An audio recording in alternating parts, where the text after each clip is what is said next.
오늘 성경 말씀 보시겠습니다. 마태복음 6장 9절입니다. 마태복음 6장 9절. 그러므로 너희는 이렇게 기도하라. 하늘에 계신 우리 아버지여, 이름이 거룩히 여김을 받으시오며. 네, 오늘 하늘 아버지 이런 제목으로 내 말씀 증거하겠습니다. 금요일에는 하이델베르그 요리문답 보고 있고요. 오늘은 주기도문에서 하늘에 계신 우리 아버지여 이 부분 보려고 합니다. 요리문답 120번, 121번 문답 다루고 있습니다. 120 문답 읽겠습니다. 그리스도께서는 왜 하나님을 우리 아버지로 부르라 명하셨습니까? 그리스도께서는 기도의 첫머리에서부터 우리 마음에 하나님께 대하여 어린아이와 같은 공경심과 신뢰를 불러 일으키기를 원하셨는데 이것이 우리의 기도의 기초입니다. 하나님께서는 그리스도로 말미암아 우리 아버지가 되셨으며 우리가 믿음으로 구하는 것에 대해서는 우리 부모가 땅의 좋은 것들을 거절하지 않는 것보다 훨씬 더 거절하지 않으실 것입니다. 우리나라 성경에는 주기도문이 이렇게 시작하죠. 하늘에 계신 우리 아버지요. 우리나라는 문법 어순상 장소가 먼저 나오고, 그다음 우리 아버지요. 이게 나중에 나오잖아요. 그럼 우리가 하늘에 계신 이렇게 시작할 텐데, 우리 아버지요. 이거부터 배우는 것은 이 헬라어, 영어, 라틴어, 독일어 모두 Our Father in Heaven, 영어식처럼 Our Father in Heaven. 그러니까 우리 아버지, 그리고 하늘에 계신 이렇게 어순이 나오거든요. 그래서 이 우리 아버지요부터 먼저 보게 됩니다. 예수님은 제자들에게 그리고 신약교회 성도들에게 왜 하나님을 우리의 아버지라고 부르라고 하셨습니까? 답변을 풀어보면 예수님 안에서 이 하나님과 믿는 신자와의 관계는 아버지와 자녀가 되기 때문이죠. 신자들은 마치 어린아이처럼 아버지를 존경하고 사랑하고 신뢰하고 그래서 믿음으로 구하는 것들은 다 주신다고 그 가르치기 위함입니다. 몇 개의 성경 구절 보면 이사야서 63장 16절 보시면 주는 우리 아버지시라 아브라함은 우리를 모르고 이스라엘은 우리를 인정하지 아니할지라도 여호와여 주는 우리의 아버지시라 옛날부터 주의 이름을 우리의 구속자라 하셨거늘. 성경은 하나님과 믿는 신자들의 관계를 여러 관계 언어로 설명합니다. 예를 들면 하나님은 왕이시면 우리는 그분의 백성. 그 관계 개념도 너무 좋죠. 그죠? 우리는 다름 아닌 하나님을 섬기고 높이는 백성들이고 하나님의 통치와 보살핌을 받습니다. 그리고 주인과 종, 하나님은 우리의 주인이시고 예수님을 향해서 우리가 주님 그러잖아요. 주님, 우리의 주인이시고 우리는 그분의 종. 이 관계 언어 개념도 좋아요. 예. 과거 회심하기 전에는 세상과 마귀가 우리의 주인이었고 우리가 죄의 종들이었는데 믿은 이후에는 그의 사랑의 아들의 나라로 가서 하나님을 주인 삼고 섬기는 하나님의 종들이 되었으니 너무 좋습니다. 또 하나의 관계 개념, 이 주기도문에서 얘기하죠. 아버지와 자녀죠. 아버지와 자녀. 구약에서부터 이사야서 63장 요 보면은 하나님은 우리의 아버지인 동시에 우리의 구속자, 구원자라고 하죠. 그죠? 그 신약에 가면 요한복음 1장 12절 보면 영접하는 자 곧 그 이름을 믿는 자들에게는 하나님의 자녀가 되는 권세를 주셨으니 예수님 믿으면 하나님의 자녀가 됩니다. 여기서 권세는 법적 권리와 자격이란 단어거든요. 엑수시아. 그렇게 표현하는데요. 법적 관리와 법적 권리와 자격. 예, 예수님 믿는 자는 하나님의 자녀가 되죠. 갈라디아서 4장 6절 보시면 너희가 아들임으로 하나님이 그 아들의 영은 성령님이죠. 우리 마음 가운데 보내사 아빠 아버지라 부르게 하셨느니라. 성령께서 믿는 신자의 마음에 오셔서 내주하시면서 하나님을 아빠, 아버지라 신뢰하고 믿고 의지하도록 하시는 거죠. 그러니까 아빠, 아버지. 그래서 하나님의 자녀라는 확신과 믿음을 주시는 것입니다. 그런 면에서 하나님께 기도할 수 있는 사람은 오직 예수님을 구세주로 믿고 있는 신자들밖에 없습니다. 혹자는 이 주기도문 보면 예수님 이름으로 기도합니다. 이제 그게 없어서 이 기도에 이 효과가 있을까요? 이렇게 묻는 사람들이 있는데 벌써 하늘에 계신 우리 아버지 이 첫 문장부터 하나님을 아버지로 모신 예수님 안에서 하나님을 아버지로 모신 그런 사람들만이 할 수 있는 기도라는 것을 알 수가 있습니다. 세상에 존재하는 수많은 종교들이 있고 또 사람들이 믿고 있는 수많은 신들이 있잖아요. 그것들은 다 가짜고 허구죠. 그죠? 모두 악한 마귀의 장난질입니다. 하나님을 믿지 않는 사람들의 마음에 악한 마귀의 놀이터, 게임장이 돼요. 없는 신들을 만들어서 이 죄로 지식과 마음이 부패한 사람들로 하여금 없는 신들에게 기도하고 또 자기 뜻대로 되었다면 기도 응답 받았다고 좋아하고 그런 이 종교의 이 메커니즘 안에 묶어놓고 있거든요.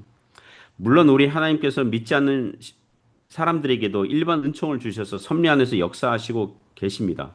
그 일반 은총이란 말은 하나님 은혜거든요. 일반적인 하나님의 은혜.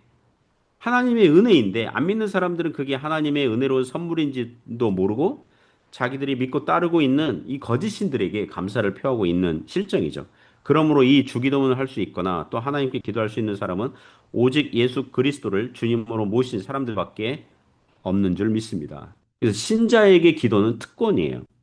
그러므로 신자는 무슨 일을 만나든지 좋은 일을 만나든지 나쁘게 보이는 일을 만나든지 급한 일을 만나든지 중요한 일을 만나든지 어떻게 하나님께 기도하면 좋을지 희미할지라도 언제든지 하나님께 나아가서 기도할 수 있는 것입니다. 누가복음 11장 13절 보시면 너희가 악할지라도 좋은 것을 자식에게 줄 알거든 하물며 너희 하늘 아버지께 구하는 자에게 성령을 주시지 않겠느냐 하시니라.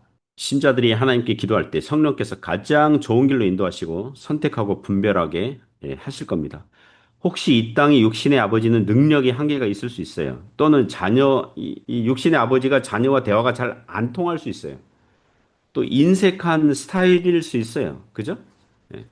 그러나 걱정 없어요. 하늘 아버지께서는 그 아버지의 원래 샘플은 하나님 아버지시거든요. 선하시고 자비하시는 하늘 아버지께 구하면 얼마든지 가장 좋은 것을 주시는 줄 믿으시기 바랍니다. 그 121번 문답 읽겠습니다. 하늘에 계신이라는 말이 왜 덧붙여졌습니까? 하나님의 천상의 위엄을 땅의 것으로 생각지 않고 그의 전능하신 능력으로부터 우리의 몸과 영혼에 필요한 모든 것을 기대하도록 하기 위함입니다. 그 하나님을 우리 아버지라고 하면 그 친밀성 그리고 우리와 함께 하시는 또 우리의 삶에 충만하시고 간섭하시고 다스리시는 편재성, 내재성 이렇게 생각하고 말할 수 있죠. 하지만 그것만 있으면 자칫 하나님의 위엄과 초월성을 놓칠 수 있거든요.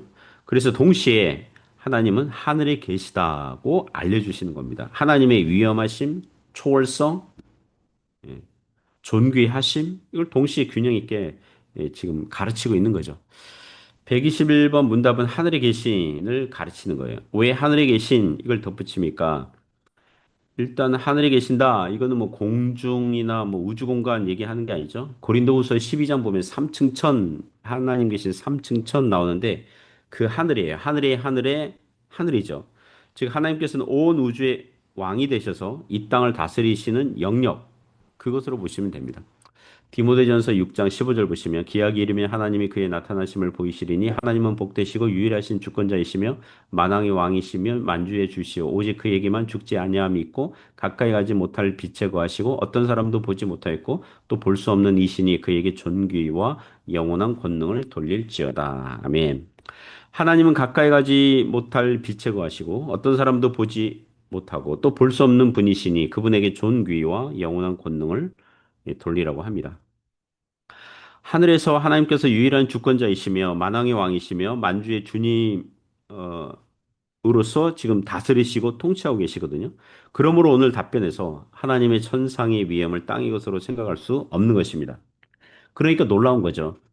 하늘의 왕이신 하나님께서 만왕의 왕이신 하나님께서 우리의 아버지. 그러면 얼마든지 그분의 선하심과 전능하심을 알면 알수록 더욱 하나님을 의지하여 기도할 수 있는 것입니다. 우리가요, 이 세상 살다가 뭔가 어려움 만나고, 고난 만나고, 막 그러면 이 주변 환경 보기 쉽잖아요. 거기에 매몰되기 쉽거든요. 그래서, 어떡하지? 이러고 있는데, 무엇입니까? 하나님 아버지가 계시잖아요. 하늘에 계신 우리 아버지. 하늘에서 이 땅을 통치하시고 주권적으로 역사하시는 전능하신 하나님. 그 하나님 볼 때에 믿음이 생기고 그래서 이 현실을 돌파할 수 있는 그 힘과 능력이 하나님으로부터 오는 것을 보는 것입니다. 121번 답변의 후반부 보시면 그의 전능하신 능력으로부터 우리의 몸과 영혼에 필요한 모든 것을 기대하도록 하기 위함입니다. 로마서 8장 31절, 32절 보시면 그런즉 이 일에 대하여 우리가 무슨 말 하리요? 만일 하나님이 우리를 위하시면 누가 우리를 대적하리요? 자기 아들을 아끼지 아니하시고 우리 모든 사람을 위하여 내주신 이가 어찌 그 아들과 함께 모든 것을 우리에게 주시지 아니하겠느냐? 그래서 31절에 만일 하나님이 우리를 위하시면 누가 우리를 대적하리요? 그러니까 하나님께서 예수님 안에서 우리의 하늘 아버지가 되신다면 누가 우리를 대적하겠습니까? 그죠? 로마서 문맥을 따라 읽는다면 하나님을 사랑하는 자, 곧 그의 뜻대로 부르심을 입은 자들에게는 모든 것이 합력하여 선을 이루신다면 누가 우리를 대적하겠습니까? 그거거든요. 하나님께서 우리를 미리 아시고 미리 정하시고 부르시고 의롭다 하시고 영화롭게 하셨다면 누가 우리를 대적하겠습니까? 그런 질문인 거죠.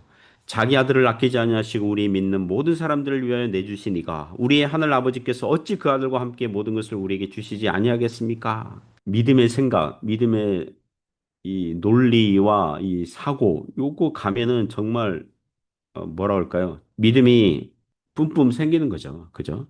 예.